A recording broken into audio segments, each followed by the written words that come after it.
Hey guys, welcome back to this week's video. Thank you so much for tuning in. Today I want to talk about how social audio apps like Clubhouse are going to change influencer marketing. Now, Clubhouse, it's trending. Everybody's talking about it. Everybody's writing about it. Everybody's trying to get and secure that invite and grow their influence on this particular app. And I want to talk about the importance and things to look out for. If you work for a brand or an agency and you're looking to find influencers within this new app, there are a couple things that you need to think about.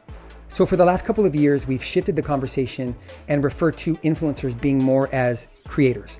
They're creating very unique experiences across different platforms like TikTok, Instagram, Snapchat, and they are building a product. They're using the media to tell stories and build their personal brand at the same time.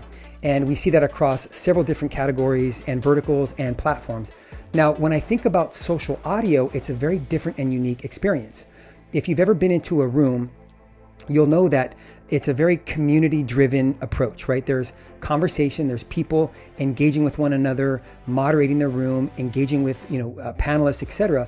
And so when I think about influencers, I think about creators of community. And in Clubhouse, there are no takes. There are no do-overs, there's no post-production, there's no link sharing and hashtags within the app itself. Well, not yet at least. It's a conversation. And so a moderator, or an influencer rather, who is either a moderator or a participant needs to understand how to engage with the audience, solicit feedback, interject when needed, and or encourage participation from panelists who may or may not be raising their hand. It kind of reminds me of the early days of social media when community management was a new thing. And back then, community managers were kind of the face of the brand. You got to know people who were working for the company. Dell's a great example. Richard Binhammer was a friend of mine, and he was for years known as Richard at Dell. He was kind of the community connector with Dell's customers and Dell the brand. And it's a very similar skill set. It's that cultivator who can get people to rally behind an idea and engage in very unique and sometimes heated dialogue, but then also maintain a level of control. It is a skill that is not learned overnight. So when I think about activating an influencer program, creators of community is one characteristic that I think is very important to look at. The second characteristic is what I call the gift of gab. Now, some people refer to it as being a very good or effective storyteller, and that's certainly part of it. The gift of gab is about influence and persuasion. It's about articulating a point effectively and being able to stand behind or stand firm behind your ideas. Now, please don't confuse this with being a bullshitter, right? That is not what I'm saying here, because I think early adopters of technology and users of social media have really good BS detectors. And so if you don't know what you're talking about, it will be very evident right away that you don't, and you will be called out in the platform or elsewhere when doing that. So the gift of gab, again, it's a skill needed to learn how to articulate points, to debate, to have a conversation, to get people energized, and do so in a very articulate way. And the third one is multi-channel influence.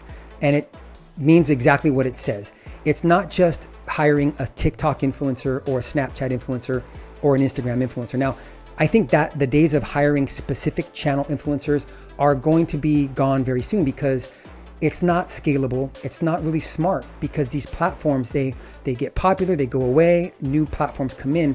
When you find a topical influencer who is a subject matter expert, who has a point of view, who has a perspective, who can articulate his or her points, they most likely and should have influence across a multitude of channels. Those are the influencers that you want to partner with. Right now, we're seeing a rush of users who are joining Clubhouse, trying to get and grow their influence and growing their communities and followers.